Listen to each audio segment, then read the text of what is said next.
इस भजन को प्रस्तुत करता रणछड़ सस्ते। आयो रे आयो सरावन महीनो, चालो रे चालो भगतो नगर वाड़ी, चालो रे चालो भगतो नगर वाड़ी।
और इस गाने को प्रस्तुत करता रणछड़ सस्ते रसगांव वाले और हमारे सहयोग करता प्रकाश सस्ते रसगांव वाले और दीपक सस्ते रसगांव वाले एंड रुपेश सस्ते रसगांव वाले। पैदल पैदल आवो तेरे धाम रे देव, ये लट देव मुझे दीजो दर्शन रे।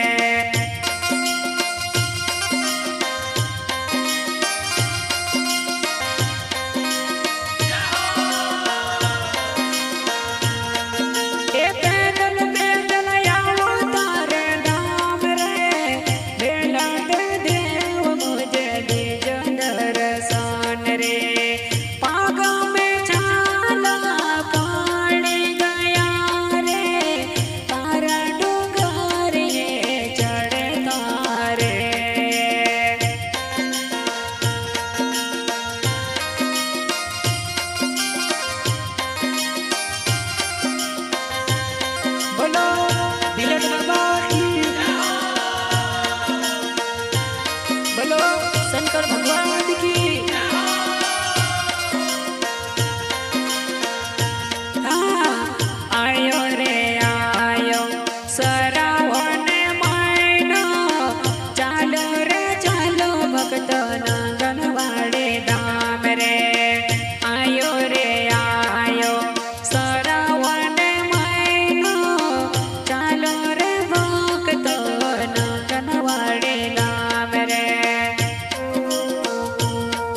જાજુ રે નાંગલવાડી ધામ આવજો રે આવજો સભી કાજે